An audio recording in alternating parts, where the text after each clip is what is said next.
Hola, ¿qué tal? Sean todos bienvenidos a este su programazo, El Sapo en la Sopa. Nosotros como cada día felices de que ustedes estén ahí en sintonía con nosotros cada día de 2 a 3 de la tarde por aquí por Coco TV. Recordarles nuestras plataformas. Síganos en Instagram, en TikTok, en YouTube como El Sapo en la Sopa. Pero antes de presentar a mi queridísimo compañero, quien se encuentra conmigo en el día de hoy, quiero leerles esta frase de un libro súper majestuoso que tenemos por ahí. Reza lo siguiente: las herramientas de apoyo en una exposición no son el protagonista, sino el eco de tu voz. Usadas con maestría, amplifican tu mensaje, pero jamás deben eclipsar la fuerza de tus palabras.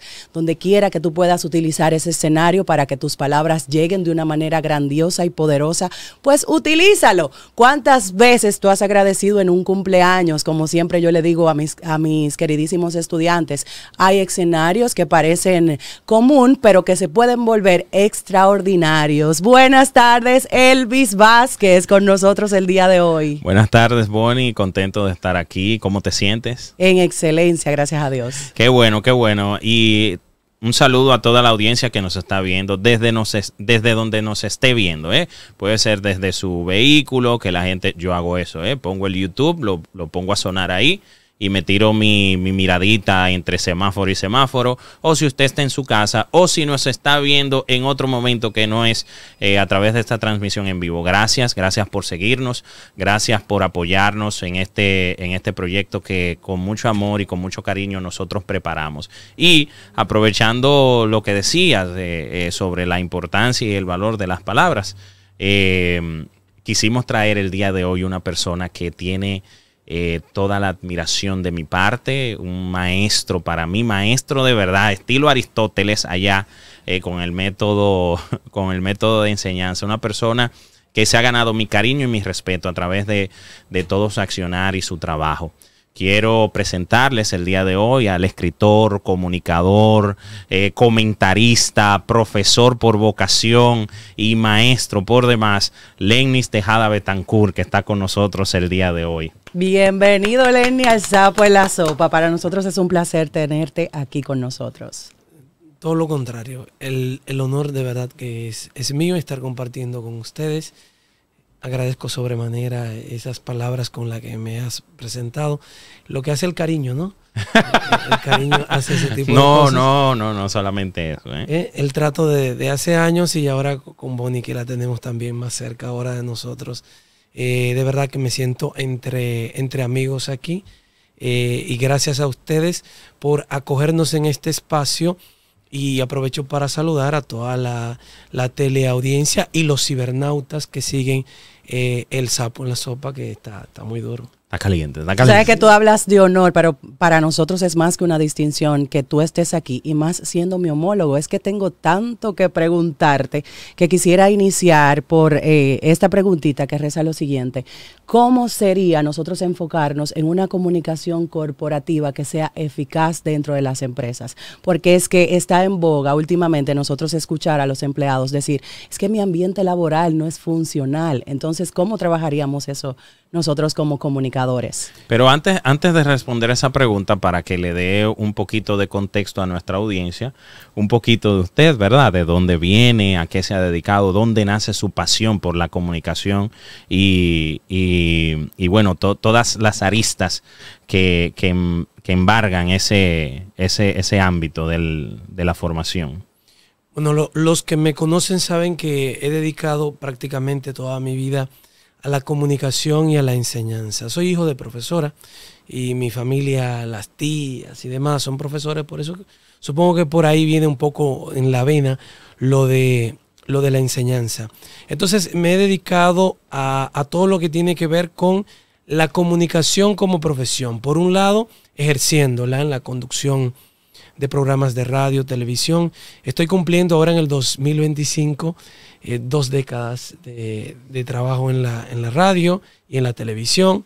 Comenzamos en el 2005 y bueno, dentro de esa área nos hemos formado tanto en el área de la comunicación social como en el área de la comunicación corporativa, el área de la comunicación audiovisual y multimedia, la comunicación política, que es la última área en la que nos hemos especializado, y probablemente antes de todas esas especializaciones en lo que tiene que ver con el área de la comunicación escrita, de ahí lo de producción, edición de libros y revistas, con una especialización en dirección de empresas editoriales. Es decir, tanto la comunicación escrita como oral está presente en mi vida de una manera muy latente. Y yo, bueno, lo he ejercido como escritor, pero también como acompañante o profesor de escritores, siendo editor, como comunicador, haciendo comunicador social, siendo comunicación social y también haciendo comunicación corporativa, pero también enseñando eso. Es decir, mi vida ha estado entre la comunicación y la enseñanza. La profesión, me gusta también compartir lo que sabemos sobre eso. Es un poco, ¿verdad? Yo creo que lo de comunicar vino conmigo. Yo siempre fui desde pequeño como muy dado a la palabra. Los compañeros de clase me buscaban para cuando había que hablar con el director, para que convenciera al director. Por lo que yo siempre digo que la comunicación o el don de la palabra es eso. Es un don para algunos y un arte. Es las dos cosas. Hay personas que vienen con el don, que lo traen. El don es lo que te da Dios, ¿verdad? Tú lo traes. El arte es la disciplina, cultivarte, desarrollarlo, las técnicas. Entonces, si tú tienes el don, pero no le aplicas disciplina, por eso nosotros hemos visto tantos artistas grandiosos que por indisciplinados terminan siendo un disparate de artista en la vida. Y tú dices, pero con tanto talento. Sí tenía el don, pero no desarrolló el arte. Por eso hablar bien, todo el mundo puede aprender porque es un arte. Y el arte se aprende, es técnica, es disciplina. Pero el don, hay personas que lo traen. Y yo entiendo que yo tengo un poco así del don de la comunicación, y que con la formación, la experiencia, la ayuda de tantos grandes maestros que también he tenido, pues me han permitido desarrollar el arte de comunicar también. Ser impecables con las palabras es lo que nos va a llevar a nosotros, por ejemplo, a impactar en el tipo de público que queramos impactar. ¿Usted entiende qué es eso? Sí, en parte. Sí, en parte, porque no solo es eso. Y esa precisión, ese hablar con propiedad, esa pertinencia de la palabra, de la más oportuna, de la que más conviene en ese momento, eso va a venir precisamente con lo que decía anterior, con el entrenamiento, con las técnicas, con el arte, con la formación, va a venir el uso preciso de las palabras y la dicción correcta y la forma apropiada de decir las cosas va a venir como parte de la formación y la experiencia que uno va ganando. En esta época, con las redes sociales y un grupo o un tanto de movimientos culturales que no hacen honor tal vez al origen de la esencia de nuestro idioma español, ¿se habla malo en estos tiempos? ¿La gente de ahora habla malo? No. Es que eso responde a una expresión del idioma que es muy vivo. El idioma no es fijo, no es muerto. Y hay una expresión del idioma que es lo que se llama el sociolecto juvenil.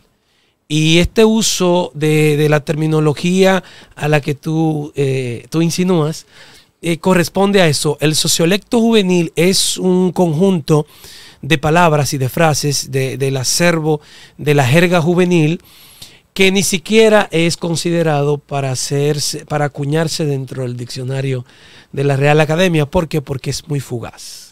Es muy fugaz y no se expande en el espacio, sino que permanece en un área donde los jóvenes o un grupo X habla de esa forma y desaparece. Tú puedes tomar, por ejemplo, algunos términos como hace 2 o 3 años todo era con la para. Yo tengo la para, tú eres la para, yo soy la para.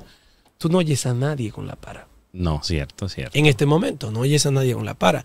Luego vino que la pámpara prendía, que tengo la pámpara, que esto. ¿A quién tú oyes con eso? A nadie. Y entonces ahora hay otras expresiones. No sé, dime tú algunas, tú que estás más metido en esto. No, ¿cómo? ¿Cuál es la de ahora, Boni? ¿Cuál sería la de ahora? Frases de ahora. Fran. ¿Cuál sería Entonces, una ahora? Eso.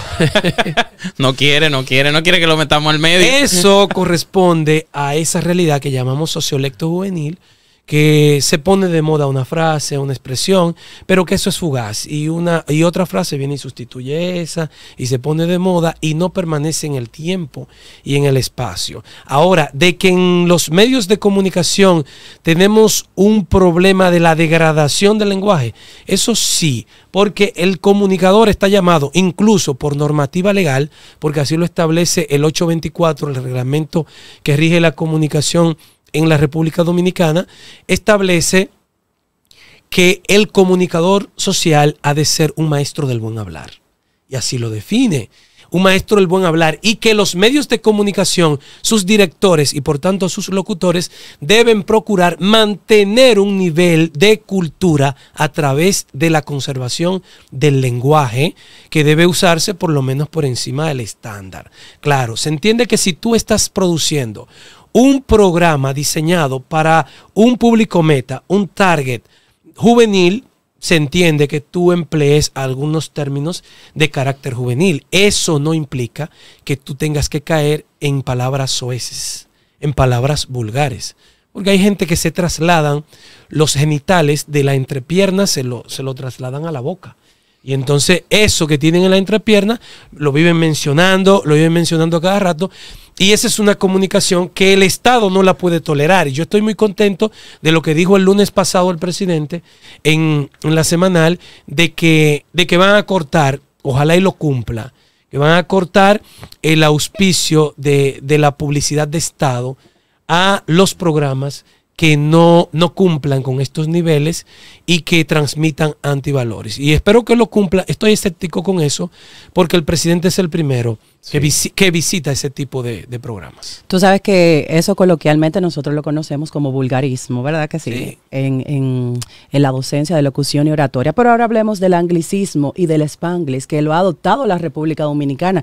¿Qué tan bien visto es esto en los medios de comunicación? Porque es que ahora la gente quiere comunicar de una manera en que si yo te digo una palabra en español, tengo que decirte la otra en inglés. Y de repente yo me pregunto cómo va a prevalecer el español si lo estamos matando con el inglés. ¿Cómo tú visualizas eso?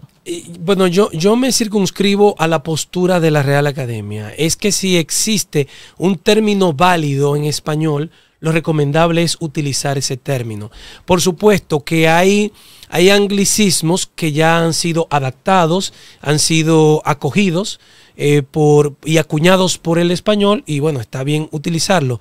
Pero hay otros, realmente hay términos que todavía no tenemos una traducción que responda a unas leyes que tiene el idioma.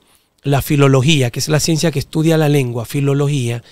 Hay una ley que es la ley del mínimo esfuerzo. Entonces el hablante, por una cosa natural, si encuentra que con una palabra puede decir lo mismo que con tres, va a preferir esa sola palabra, aunque sea un anglicismo, porque es una ley natural que tiene dentro el hablante. Si yo no tengo un término para sustituir branding, entonces a mí se me va a complicar. Yo como hablante voy a preferir decir branding que decir gestión de marca personal o algo por el estilo. Entonces, si existe un sustituto válido, que se utilice. Pero si no existe, lo normal es que la gente, por eso que le digo, porque el hablante trata de decir con la menor cantidad de palabras la mayor cantidad de ideas. Si tengo que usar más palabras para comunicar lo mismo, prefiero quedarme con el anglicismo. ¿Las redes sociales matan el lenguaje, el idioma actual? O sea, ¿dañan nuestra juventud en materia de dicción? No, pero ¿por qué? O sea, es que yo tengo un sinnúmero de personas que no me imagino que me siguen en las redes sociales, que me preguntan por mi cápsula sobre el uso correcto del lenguaje. Entonces me están diciendo, profesor, ¿qué está pasando? Tiene 2 semanas que no publica la cápsula sobre el uso correcto del lenguaje. La gente me está preguntando. Hay gente que está interesada en utilizar las redes sociales para saber cómo se dicen bien las cosas. Y por eso hay esa experiencia. ¿Qué pasa? Que uno va a buscar lo que le interesa. Entonces las redes sociales usted la puede utilizar para bien o para mal, como utilizan la iglesia para bien o para mal, como utilizan la política para bien o para mal, como se utiliza la comunicación para destruir famas a veces o para formar a la gente. O sea, todo, las redes sociales incluidas se pueden utilizar para bien o para mal, depende de la intención y la formación, el objetivo que tenga el usuario de ella. Los capitaleños acaban con nosotros, con los cibaeños. La I, ¿está correcto utilizarla? ¿Tenemos que avergonzarnos como santiagueros? Bueno, es un regionalismo. Es un regionalismo. ¿Qué pasa? Que desde la comunicación profesional se trata de evitar el uso de regionalismos y se aspira a un español más neutro. Cuando digo español neutro, no me refiero a ese concepto con el que no estoy de acuerdo, que es que tienen algunos de que no se te note el acento, es decir, que no se sepa de dónde tú eres. Y lo peor de todo es que los que defienden esa postura, yo he escuchado a unos venezolanos defendiendo esa postura. El español neutro es que no se sabe dónde tú eres. Y tú dices, oye, pero que cuando yo te oigo hablando, no hay forma de que yo no sepa que tú eres de Venezuela. Que tú eres de Venezuela. No, el español neutro se refiere a una forma del lenguaje en el que cualquier persona puede entenderme cuando yo lo utilizo, porque mi léxico, mi lenguaje está basado en formas en términos que más o menos todo el mundo conoce o interpreta. Entonces, ¿qué pasa? Que en la comunicación profesional tú tratas de que más personas te entiendan. Si usas regionalismo, puede ser que la gente no te entienda o que no se sienta identificado con tu región porque no es de tu región. Nosotros en el Cibao tenemos la vocalización cibaeña, ese hablar con la I, el rotacismo, la gente del sur, en ambos casos por razones históricas, y lo de los capitaleños es por una construcción negativa, una construcción lingüística negativa. También se llama lambdacismo. El lambdacismo, sí, así, ese es el fenómeno, pero lo de ellos es por una negación de lo que históricamente se produjo en el Cibao y en el sur. A nosotros llegaron un grupo de negros bozales que venían desde Portugal, porque Portugal era la dueña del mercado de esclavos hacia la era de la conquista, y aquí llegaron muchos portugueses y se ubicaron en el Cibao central. Por eso fuera del Valle del Cibao casi no se oye el I. Tú te vas a Puerto Plata, no oyes la I. Tú te vas a Dajabón, no oyes la I. Fuera del Valle del Cibao no, porque se establecieron aquí y tú oyes que hay gente de apellido Ferreira, eso es portugués. ¿Cómo se dice norte en portugués? Noite. ¿Cómo se dice padre? Pai, madre, mai. Entonces, de ahí nos viene eso está históricamente comprobado, lo del Cibao aquí. Y lo del sur, entonces pasó con gente de Andalucía. Los andaluces se establecieron allí y desarrollaron lo de la R por una imitación del español de Andalucía. ¿Qué pasa? Que en la capital y el este comenzaron también a migrar, ¿verdad? Gente del Cibao y del sur, con este conflicto que siempre hemos tenido, los de la capital y los del Cibao. Entonces no querían o sentirse identificados con ese regionalismo, que no los criticaran, y construyeron los de la capital un estilo regional distinto a estos dos, usando una forma que es la más fácil, y eso es la tendencia del lenguaje, usar la L, que es una pronunciación más fácil.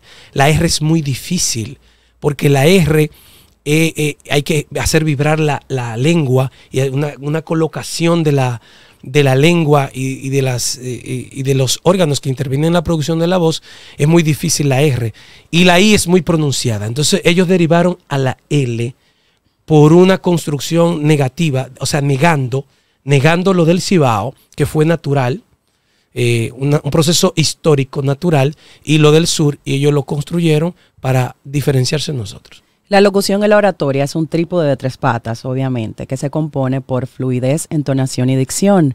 Ahora me encuentro con un libro poderosísimo en mi frente que se llama Hable sin miedo. ¿Por qué tú entiendes, Lenny, que a la gente le da miedo hablar? Bueno, es que ya estudios han demostrado que después del miedo a la muerte, el miedo a hablar en público es el segundo miedo más fuerte que tienen los seres humanos.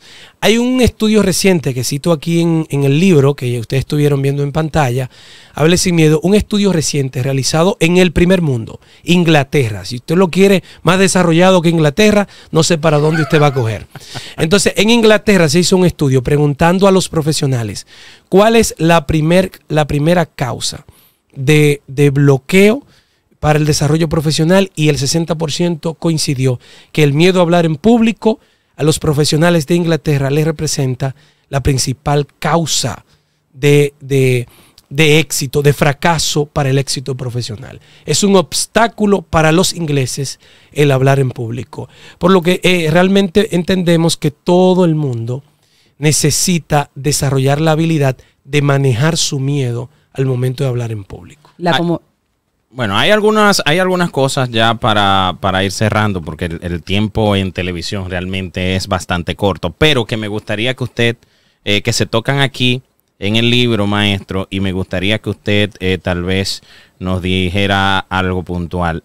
Aquí en este libro de Hable sin miedo, de autoría de Lenny Tejada Betancourt, ustedes lo vieron ahí, una joya, creo que el único libro académico, ¿verdad? Que habla sobre las técnicas de oratoria, herramientas para uno poder utilizar a la hora de comunicar de forma efectiva y en público. ¿Cuál es el mayor miedo que tienen sus estudiantes, o que usted, a través del tiempo, que tiene la gente que evita que las personas hablen en público? Mira, entiendo que me preguntas por las causas, las principales causas de miedo escénico. La primera, y me parece que la que más afecta, es el deseo de perfección.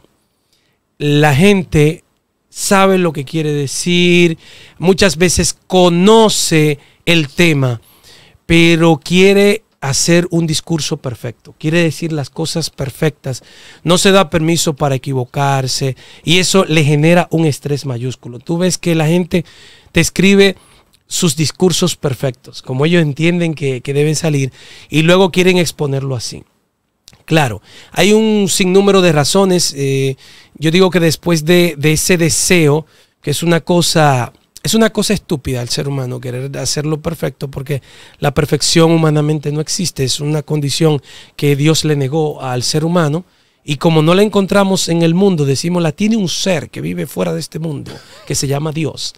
Entonces, además de eso, están los enemigos psicológicos, que son ideas que te afloran al oído, que te dicen que te vas a equivocar, que se te va a olvidar, que lo vas a hacer mal, que se van a reír de ti, que te va a fallar la memoria.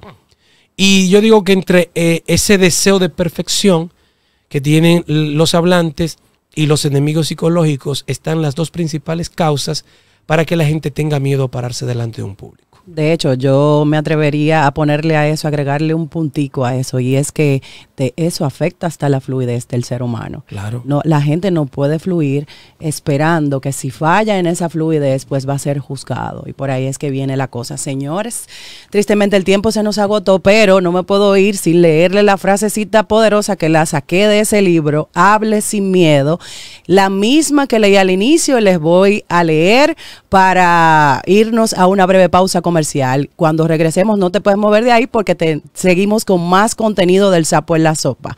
La frase reza lo siguiente: las herramientas de apoyo en una exposición no son el protagonista, recuerden siempre esto, sino el eco de tu voz. Usadas con maestría, amplifican tu mensaje, pero jamás deben eclipsar la fuerza de tus palabras. Que tus palabras sean lleguen las que lleguen, a ese ser humano que tú siempre tienes ahí en tu familia, donde quiera que esté. Y siempre te voy a recordar que apoyo esta frase con eso: utiliza los escenarios que tú encuentras que son mínimos, porque de ahí es que salen las cosas grandiosas y majestuosas. Nos vamos a una breve pausa. Cuando regresemos seguimos con más del Sapo en la Sopa.